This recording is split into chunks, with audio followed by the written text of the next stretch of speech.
eu te convido a abrir a sua Bíblia no Evangelho de Mateus, no capítulo 5 desse Evangelho tão especial, tão impactante em nossas vidas. Mateus capítulo 5, do verso 13 ao verso 16, para respondermos a pergunta que fala às nossas almas: para que ser feliz? Nós já descobrimos aqui em nosso tempo juntos que sabemos o motivo, o que fazer para sermos felizes. Nós já vimos isso nas bem-aventuranças aqui em Mateus capítulo 5. Mas hoje eu quero responder com vocês: para que ser feliz efetivamente? A palavra de Deus, a qual você tem em mãos, ela vai nos dizer no versículo 13 ao verso 16: vós sois o sal da terra, mas se o sal perder as suas qualidades, como restaurá-lo? Para nada mais presta, senão para ser jogado fora e pisado pelos homens. Mas ele diz mais uma coisa: vós sois a luz do mundo. Não se pode esconder uma cidade situada sobre um monte, nem os que acendem uma candeia a colocam debaixo de um cesto, de um velador, mas nesse velador para assim iluminar a todos que estão na casa. E termina: assim resplandeça a vossa luz diante dos homens, para que vejam as vossas boas obras e glorifiquem a vosso Pai que está nos céus. Convido você a orar mais uma vez, a curvar a sua cabeça e fechar os seus olhos. Diante da sua palavra santa, Deus, nós nos rendemos humildemente. E tanto, Deus, eu que aqui estou e todos os meus queridos irmãos e irmãs que ouvem desta mensagem, nos rendemos e nos prostramos diante da sua santidade e queremos ouvir a tua voz, ó Pai. Fala conosco, Deus, de maneira especial, de maneira carinhosa, de maneira impactante em nossas vidas. É o nosso desejo, Pai, em nome de Jesus. Amém e amém. Para Mateus, autor desse evangelho como nós o conhecemos, Jesus é verdadeiramente rei. E como um rei, ele tem atribuições. E uma das atribuições de Jesus como rei é unir os seus súditos em torno de si e ensinar-lhes lições preciosas. Lições de como ele espera que sejam as condutas daqueles que o servem, daqueles que o seguem. Ele vai fazer isso por pelo menos 5 oportunidades de maneira grandiosa, discursiva. E Mateus vai registrar esses 5 discursos de Jesus aqui em seu evangelho. O Sermão do Monte, que vai de Mateus 5 a Mateus 7, é o primeiro desses grandes discursos de Jesus. E nele, Jesus se posicionou contra o legalismo, a religiosidade e o ritualismo com o qual os judeus entendiam a sua forma de expressar a fé.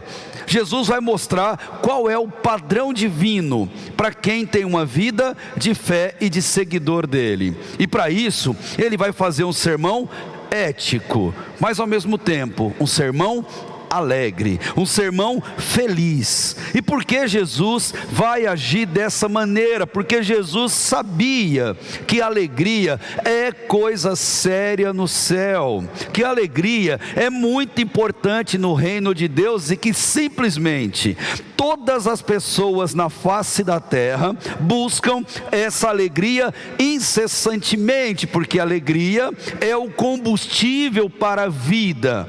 Sem alegria, a vida perde a graça, e uma vida sem graça é uma completa desgraça, e nós não podemos ficar adiando a felicidade tão almejada, ficar esperando o próximo passo para a gente ser feliz. Felicidade é algo que se decide hoje, que se decide agora. Espero que seja o seu caso diante da palavra de Deus. Jesus era judeu e tinha toda a autoridade do mundo para diante daquele povo falar essas verdades que ele disse e falá-las em amor. O que ele queria era quebrar uma prática tão ruim que eles tinham, de viver com base em falsidade, com base em hipocrisia religiosa, a qual eles aprenderam a viver, e eles insistiam em viver dessa maneira, de uma maneira que não agradava o reino de Deus. Então ele faz esse primeiro grande discurso, de uma forma totalmente paradigmática. Ele mostra qual é o padrão de Deus, qual é o padrão do céu, qual o padrão que Jesus espera das pessoas. Ele eleva esse padrão, dizendo: o padrão de Deus é maior do que as regras humanas. O padrão de Deus é muito mais profundo do que leis e regras que os seres humanos colocam para ser feliz e servir ao reino de Deus. Nós precisamos andar na contramão da direção em que o mundo anda. Por quê? Porque o cristão, ele tem que ser diferente. E ser diferente na lógica de Jesus significa ser feliz. Não meramente alegre, não um pouco feliz, mas muito feliz, afortunado, ditoso, que é uma expressão que significa feliz a extremo, feliz ao máximo. E nós só seremos felizes se nós andarmos de acordo com o padrão de Deus. Nós só seremos felizes se nós não seguirmos o mundo, as suas regras, a sua pecaminosidade.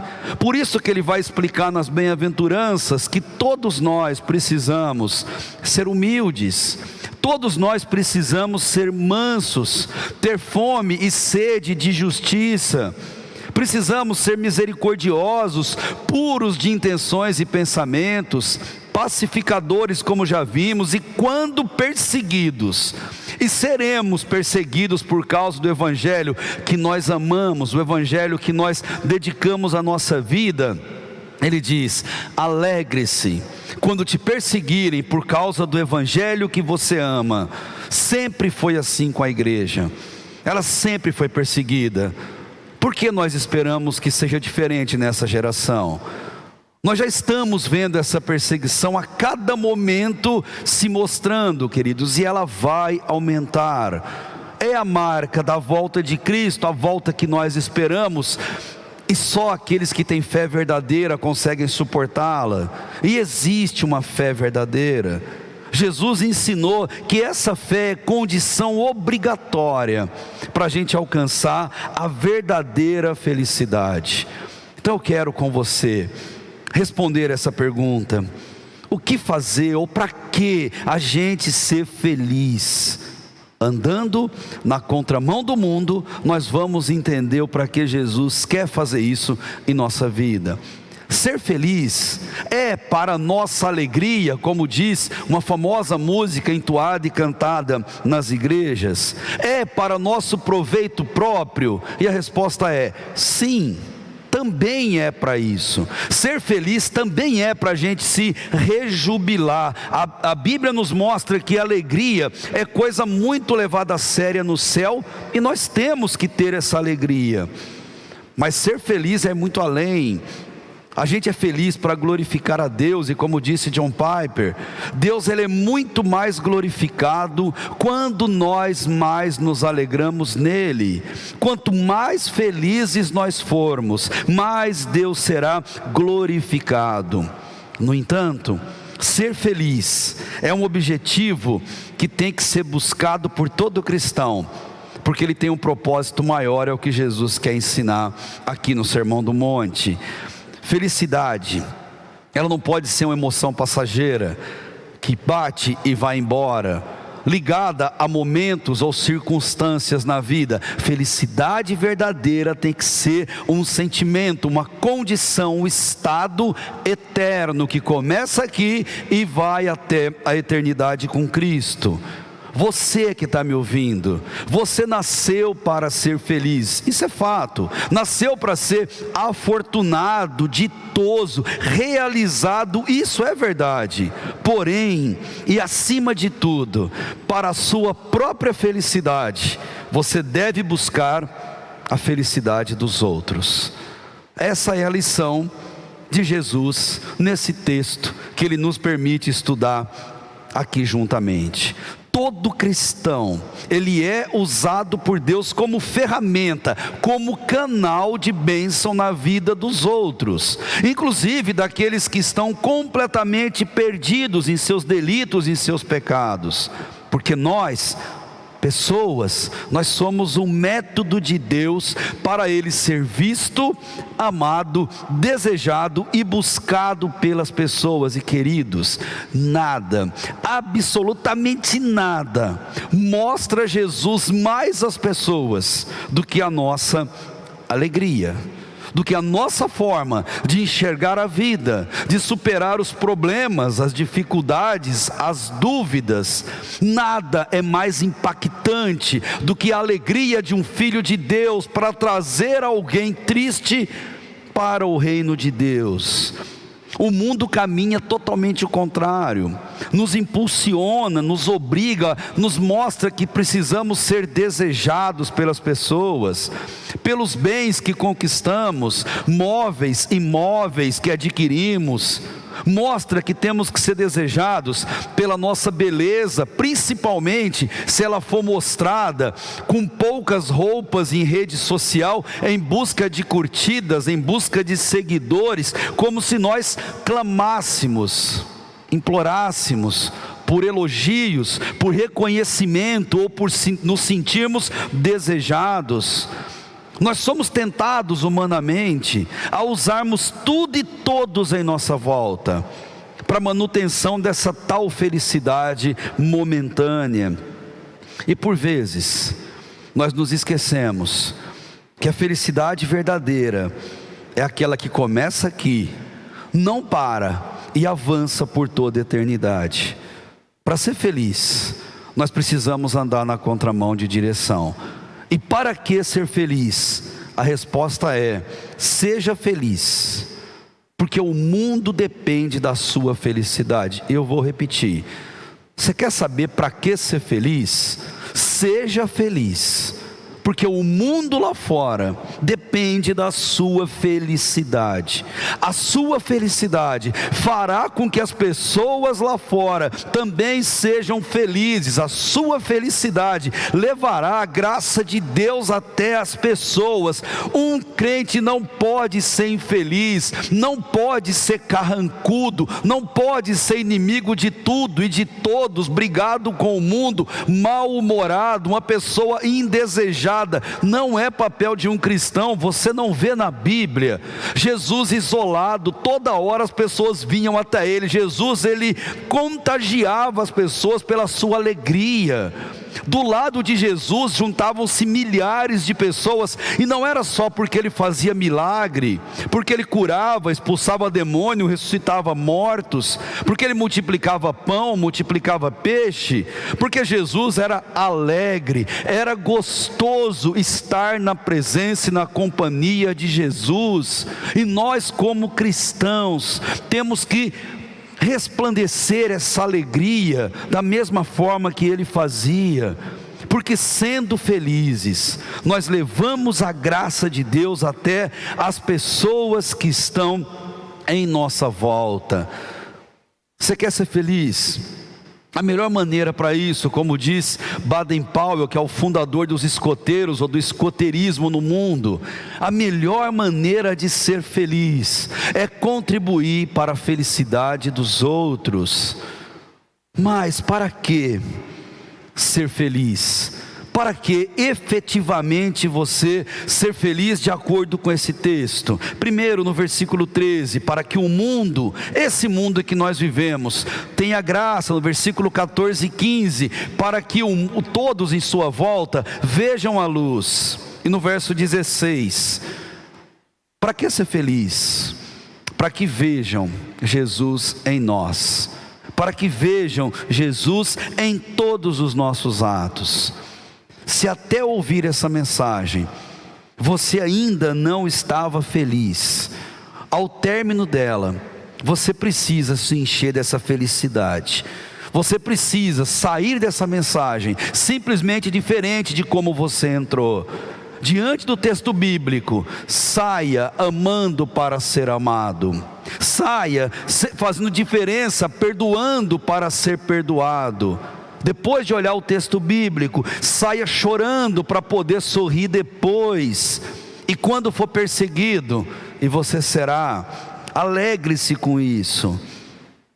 Queridos, enquanto o mundo nos persegue, pela nossa fé, pela nossa alegria, a sua e a minha atitude tem que ser antagônica, tem que ser completamente diferente, porque a resposta que um filho de Deus dá diante da perseguição, ela é influenciada pelo reino de Deus. Em seu lugar, como que Jesus se portaria naquela circunstância?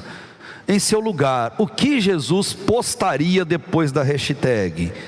Em seu lugar, o que Jesus responderia diante daquela acusação, diante daquilo que falaram a seu respeito? Para que ser feliz? Para que o mundo tenha graça. Olha comigo de novo, versículo 13.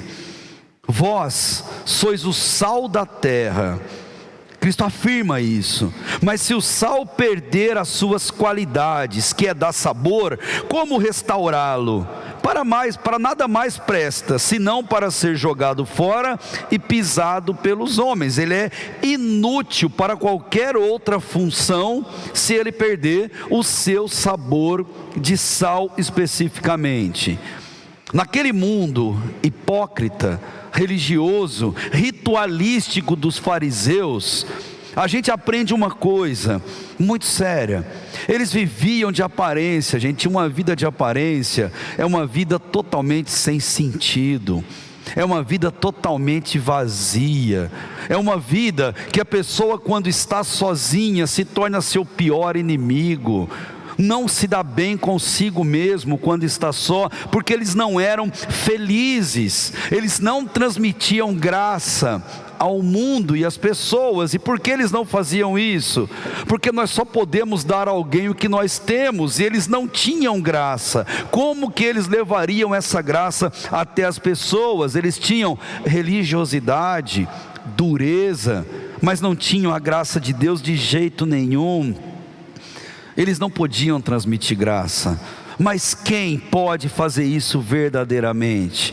Somente os bem-aventurados, somente os afortunados, os felizes podem transmitir graça no mundo, porque eu tenho que dar às pessoas aquilo que eu tenho em mim, aquilo que Deus me deu.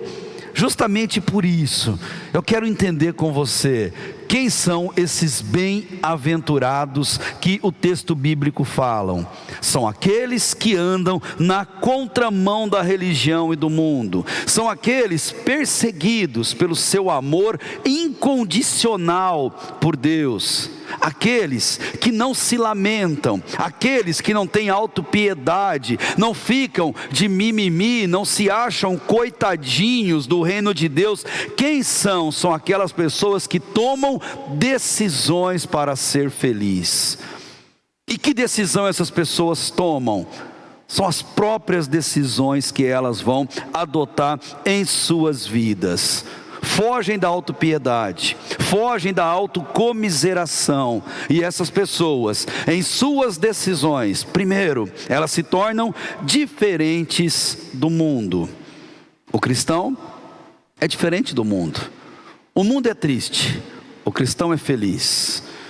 O cristão, ele tem atitudes que o marcam. Em João 17:17, Jesus disse algo que todos nós sabemos: no mundo vocês terão aflição. Mas aqui ele diz, olha, vocês estão no mundo, nesse mundo, mas vocês não são dele.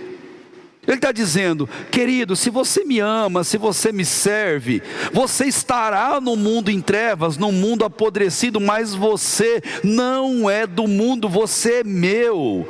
Você é sal, você é luz, você se destaca nesse mundo em que você vive. O mundo lá fora, e você sabe disso, ele busca, ele caça a tão sonhada felicidade. E o que ele faz isso? Ele coloca a felicidade em pessoas, em relacionamentos, e vai, troca um pelo outro, ou acumula vários ao mesmo tempo. Busca a felicidade em coisas. E quando eles não a encontram em pessoas ou coisas ou bens, e eles não encontram mesmo, eles vão para onde? Eles vão para o álcool. E tudo que fazem baseado na bebida, nas drogas ilícitas, no sexo antibíblico ou em qualquer outra prática contrária à palavra de Deus. E o mundo vive nesse hedonismo consumidor, em usar pessoas e amar coisas ao invés de fazer o contrário disso. Mas Jesus mostra nesse texto que você, cristão, você é afortunado, você é feliz. E você é feliz e afortunado por ser quem é, por passar pelo que passa, por crer em quem você crê. Você é feliz porque Jesus Cristo te basta.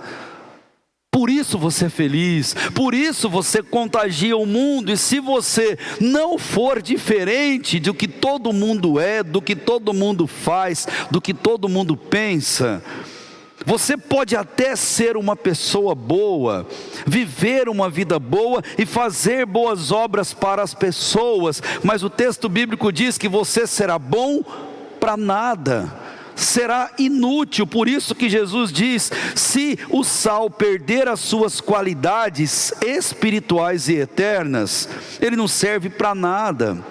Ezequiel fez uma profecia no capítulo 47, versículo 11, muito interessante, quando ele disse: mas os seus charcos, os seus pântanos, não tornar-se-ão saudáveis. Por quê? Porque serão deixados para sal, pisado e jogado fora. Se o cristão não for diferente do mundo, ele será jogado fora com o restante do mundo. E jogado fora é a eternidade sem Cristo. E jogado fora é a eternidade no inferno, em pranto, em lamentação, por toda a eternidade. O cristão, ele também é útil no mundo, por isso Jesus o compara com o sal da terra. Vocês são o sal da terra, porque sal ele tem sabor, e ele dá sabor. O sabor não é só para ele, é para ele ser misturado com algum tipo de alimento e dar esse sabor ao alimento. Nós só somos úteis no reino de Deus e as pessoas por aquilo que temos em nós, por aquilo que somos. Essa é a lógica do mundo, sim, mas é a lógica espiritual também. Aqui no texto ele não está falando de bens patrimoniais, ele está falando de caráter, de santidade, de essência. Você só é um cristão útil ao mundo se você tiver Jesus dentro de você. Você só vai levar salvação para esse mundo se você for verdadeiramente salvo. Você só vai levar perdão se você for verdadeiramente perdoado. Você só vai levar alegria que perdura pela eternidade. Aquela alegria que você chora diante de um caixão, mas ao mesmo tempo o teu choro é um choro de paz, porque você sabe que aquela pessoa está nos braços do Pai por toda a eternidade, celebrando na glória de Deus. Você é diferente, porque você dá gosto. Aqui Jesus está dizendo que o sal refere-se à nossa essência, ao que somos. Você é útil pelo que você é, mas você é útil pelo que você tem. O que você tem, o que você é, define o que você vai levar para as pessoas. Então tente responder essa pergunta. Você é útil pelo que você é. E o que você é, afinal de contas? O que você é verdadeiramente? Você é simplesmente Jesus materializado no mundo. Perceba o peso disso. A sua felicidade, querido, ela apresenta Jesus às pessoas, e a falta dela repele Jesus na vida dos outros. Nada é mais importante do que isso para evangelizar. Nada é mais importante do que a sua alegria para ganhar corações para o reino de Deus. Jesus, ele dá graça ao mundo, e ele faz isso de graça. Ele faz isso de uma forma única, de uma forma totalmente divina. E por isso, eu, você, os representantes de Cristo na terra, sejamos úteis nesse mundo. Você não vai ser útil para o reino de Deus se misturando à podridão desse mundo. Porque o sal, quando ele se mistura demais, ele perde completamente o seu sabor e ganha o sabor daquilo onde ele foi misturado. Não precisa ser cozinheiro para entender o significado disso que Jesus quer ensinar. O sal puro, ele continua sendo sal, mas ao se misturar, ele dá gosto e ganha o gosto daquilo onde ele foi colocado. O cristão, ele também é exemplo no mundo. O sal, ele também atua na conservação das coisas, na preservação das coisas. O papel do sal também tem essa utilidade. O cristão é sal e o cristão, ele atua na conservação e na preservação dos valores morais nesse mundo, dos valores cristãos, dos valores familiares. O cristão, ele é um combatente assíduo da corrupção moral que existe no mundo. O cristão não levanta bandeira. O cristão verdadeiro, ele não levanta ideologia, ele não defende bandido, ele não defende qualquer pessoa que atua de maneira imoral, de maneira ilícita. O Filho de Deus não. O Filho de Deus é sal, ele preserva, ele conserva os valores morais do reino de Deus. O mundo faz isso, eu sei, você sabe. O mundo sim, você não. O mundo sim, eu não. Nós somos filhos de Deus, nós andamos na contramão. Não é surpresa para você que me ouve, nem para qualquer um de nós, que o mundo é profano, imoral, indecoroso, perverso, corrupto. O mundo sim, os filhos de Deus não. Nós estamos nesse mundo, foi aqui que Deus nos colocou. Nós estamos nessa geração e foi nesta geração que Deus nos colocou. Estamos nesse país e foi nesse país que Deus nos colocou, nesta região e foi nela que Deus nos colocou. Porque Deus quer que a gente influencie exatamente agora. Porque os cristãos, os filhos de Deus, de alguma forma, eles são o freio dessa imoralidade, eles são o freio dessa corrupção. Os filhos de Deus, eles refreiam o mal, eles não o fomentam, eles não o encorpam. E ele faz isso de acordo com o sal. O sal, ele dá sabor, mas ele simplesmente desaparece no alimento, você não o vê. O cristão é sal e não foi à toa que Jesus comparou. Você dá graça ao mundo, você impacta o mundo sem aparecer, discretamente. E como que eu serei sal nesse mundo? Como que eu mudo as circunstâncias em minha volta? Sendo feliz. A minha felicidade é o sabor que Cristo quer dar a esse mundo perdido. Nós não precisamos sermos vistos, aplaudidos, elogiados, reconhecidos. Jesus nos chama a sermos sal e discretamente levarmos graça a todos aqueles que nos cercam. Como sal, sempre um cristão será minoria onde ele está. Queridos, você nunca vai ser maioria no ambiente de trabalho. Você nunca será maioria no seu ambiente de estudos. Você nunca será maioria em seu ambiente social. Mas o sal, ele é completa minoria. Mas é ele que dá gosto àquele alimento onde ele é colocado. Jesus te chama a ser feliz e a fazer o mundo melhor, levando felicidade a todos aqueles que estão em sua volta. Um conselho Paulo nos dá em Efésios, capítulo 4, versículo 29. Quando ele diz: não saia da vossa boca nenhuma palavra torpe ou palavra inútil que não edifica, e sim unicamente a que for boa para a edificação, conforme a necessidade. E assim, olha o que ele diz, e assim transmita graça aos que ouvem.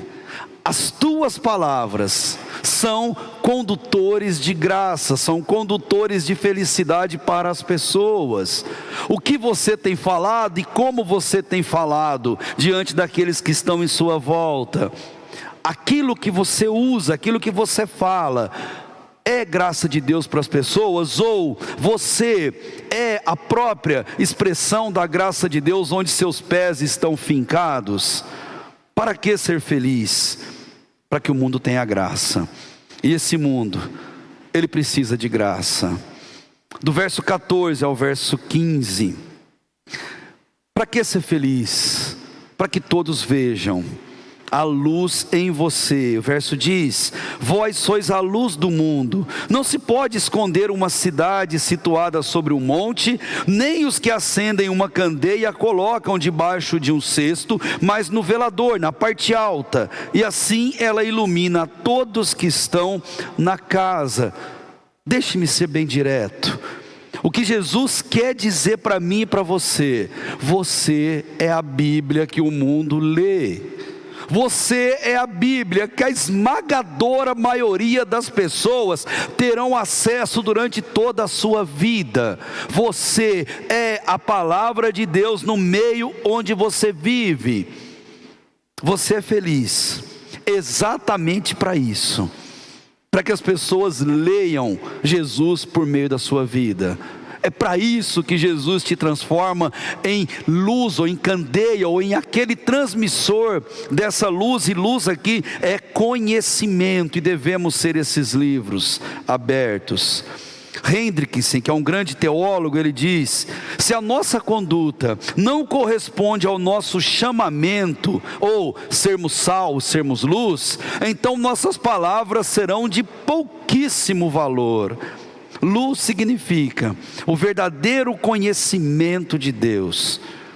O mundo lá fora é torpedeado com falsos conhecimentos, principalmente relacionados à fé. Mas eu e você, nós fomos chamados para sermos essa luz. O Salmo 97:11 diz: a luz semeia-se para o justo, e a alegria para os retos de coração. Conhecimento da palavra está intimamente ligado à felicidade. Eu saio da leitura da palavra de Deus triste pelos meus pecados, e eu choro pelos meus pecados, mas ao mesmo tempo eu saio da palavra de Deus feliz para mostrar para esse mundo que existe uma solução, existe um jeito para todo mal, para toda treva que nos rodeiam. As trevas em que o mundo vive representam tudo aquilo que é negativo, tudo aquilo que é ruim, depravado, mal. Mas aquele que tem a luz de Deus é o oposto disso tudo. Salmo 27:1, Davi diz: o Senhor é a minha luz e a minha salvação. A quem temerei? O Senhor é a força da minha vida. De quem me recearei? E se pudéssemos responder para Davi: ninguém. De ninguém. Os salvos, eles são usados por Deus para representá-lo diante desse mundo. Por isso nós somos sal, por isso nós somos luz. E permita-me dizer, talvez o maior dever da igreja de nosso Senhor Jesus Cristo na terra é brilhar por Jesus e ser a única e a última esperança nesse mundo perdido. O papel da igreja, o nosso papel, é brilhar por Jesus, é mostrar para as pessoas onde encontrar a solução. Por isso nós somos chamados a sermos felizes, a sermos luzes. A luz, ela contagia, a luz, ela ilumina. O sal dá sabor, o sal dá graça, e nós somos observados o tempo todo, por todo mundo em nossa volta. Se você é casado, casais observam o seu relacionamento e muitas vezes se espelham nele. Quando você pensa em desistir, deixa eu falar uma coisa para você que eu considero muito verdadeira: não desista, porque tem gente que só está de pé porque se espelha no teu exemplo. E se você cair, você vai levar um monte de gente junto. que olha para a tua vida, para a tua simplicidade, para a tua humildade, para o teu casamento e diz: eu quero ser assim, eu quero caminhar desse jeito. Tem muita gente sem esperança, entristecida, que olha para você e a sua alegria, o seu cumprimentar, chamar as pessoas pelo nome, dizer: eu vou orar por você, e orar efetivamente por aquela pessoa, isso impacta. Para quem olhamos, para onde olhamos, aquilo que falamos, os esportes que praticamos, quando dirigimos nosso automóvel, simplesmente está todo mundo olhando para a gente. Quando você se irrita, a forma que você responde àquela irritação, tem gente olhando para você. E as pessoas que olham para a gente, elas precisam ver Cristo em nós, precisam olhar e falar assim: ali ele é diferente, mas não é porque é ele, é porque tem algo diferente nele. E esse algo diferente é o nosso cartão de visita para todos aqueles que estão em nossa volta. Queridos, não esconda a sua luz. Aliás, quem tem a luz, é impossível escondê-la. Brilhe, seja útil. O mundo precisa ver Jesus em nós. E nunca diga uma coisa que você pensou outra, ou nunca pense uma coisa e diga ou faça outra. Para isso você é feliz, para isso você foi chamado, para que as pessoas olhem para mim e para você e almeje a glorificação de Deus, que as pessoas busquem a Deus. Nós devemos iluminar o ambiente onde quer que a gente esteja. Não tenha dúvida, as nossas ações falam muito mais alto do que as nossas palavras, isso é fato. E a luz de Deus, ela precisa brilhar em meio a essa humanidade em que nós vivemos. E por fim, no versículo 16, para que ser feliz? O texto diz: assim resplandeça a vossa luz diante dos homens, para que vejam as vossas boas obras e glorifiquem vosso Pai que está nos céus. O Filho de Deus, ele não pratica boas obras para ser salvo. O Filho de Deus pratica boas obras porque ele é salvo. Ele pratica em reconhecimento ao que Deus fez na vida dele. Então me deixe dizer uma coisa para você: nada faça esperando ser visto, e tudo que você fizer será visto.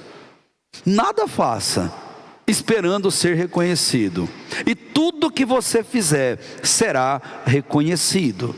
Quando olharem para nós, para as nossas atitudes, para a real intenção das nossas obras, o resultado será inevitável: Deus glorificado por meio da ação das pessoas, porque Deus se mostra por meio de pessoas. Jesus usa pessoas.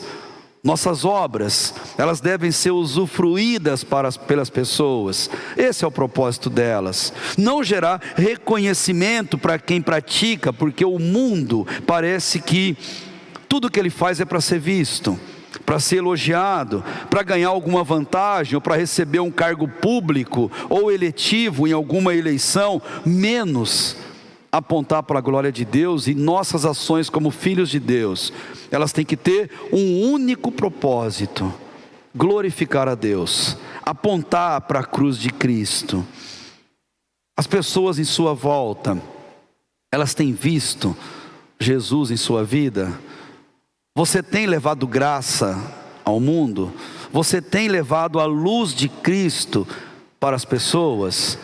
Ou responda no seu coração: o que você espera quando você pratica um ato de bondade? Um elogio? Uma curtida? Um compartilhamento? Um seguidor? Um tapinha nas costas? Ou você faz sem esperar nada em troca e se alegra sabendo que o seu Deus que vem em oculto, ele te recompensa? Para que ser feliz? E a resposta é: exatamente para trazer mais pessoas a serem felizes sob o poder do Espírito Santo. Quem olhar para as suas obras deve reverenciar a Deus, porque elas saberão que foi Ele quem acendeu a luz em você. Só é cristão quem anda na contramão, quem anda de acordo com os propósitos de Deus. O objetivo de você ser feliz é esse: fazer pessoas felizes. E assim, nós podemos, diante da palavra de Deus, concluir com uma pergunta: você é feliz? Quando olham para você, veem felicidade em você, independente das circunstâncias? Se não, é tempo de andarmos na contramão, é tempo de fazermos diferente. Nosso desafio, eu quero deixar isso com você, é ser feliz para fazer pessoas felizes, não por um momento, não por um tempo, mas por toda a eternidade. Aquela felicidade que começa aqui e avança até o céu. Eu te desafio a se alegrar porque você é de Jesus, contaminar o mundo porque você é de Jesus, contagiar os ambientes porque você é de Jesus, e o mundo clama por misericórdia, clama por graça. Seja feliz por pertencer a Ele, mostre a quem você pertence. E te pergunto ao fim: você entendeu para que ser feliz? Se você entendeu, arregace as mangas, volte à sua rotina e esbanje felicidade eterna. E eu vou te dizer por quê. Porque lá fora, especialmente nos dias de hoje, tem muita gente triste, implorando para ser feliz. E você é um instrumento de Deus para isso. Se você entendeu, eu te convido a fechar os olhos, curvar a cabeça e a orarmos. A nossa equipe de louvor vai nos despedir desse culto com a linda adoração ao Senhor. Mas antes, quero te convidar a orar diante daquilo que ouvimos nesse tempo precioso. Onde você estiver, se você puder, junto aos seus familiares, feche teus olhos e vamos orar e falar com Deus. Nós estamos felizes, Deus, porque o Senhor mandou seu Filho a morrer na cruz em nosso lugar. Estamos felizes, Deus, porque pela tua graça nós somos salvos de uma vida de pecado. Nós somos libertos das trevas, ó Deus, e de todo o sofrimento que isso gera. Pela tua graça e bondade, nós podemos celebrar o quanto o Senhor é maravilhoso. E nós queremos, Deus, dizer obrigado ao Senhor por isso. Obrigado, Deus, pela saúde. Obrigado, Deus, pela recuperação da saúde. Obrigado pelo cuidado que o Senhor tem demonstrado sobre nossas vidas. Obrigado, Deus, por cada filho teu espalhado nessa terra, que entende, Senhor, que tem que ser feliz, ainda que no leito de UTI, ainda que, Deus, em meio ao luto, à dificuldade, mas Ele mostra o Senhor para as pessoas em sua volta, e Ele faz isso com base na alegria, na felicidade que o Senhor coloca no coração. Obrigado, Deus, porque nós somos sal e nós somos luz em meio a esta geração em que o Senhor nos colocou. Encarecidamente eu peço ao Senhor, Deus, ajuda a mim e a todo aquele que ora juntamente conosco a ter essa atitude, a ser capacitado pelo Senhor diretamente do céu. E ajuda-nos, ó Deus, a apontar o caminho para o céu, para a eternidade, por meio da alegria que o Senhor coloca em nosso coração. Se não a temos ainda, perdoa, Deus, os nossos pecados. Tem misericórdia, Pai, e entra no nosso coração. E ajuda-nos, ó Deus, a sermos assim, felizes no Senhor.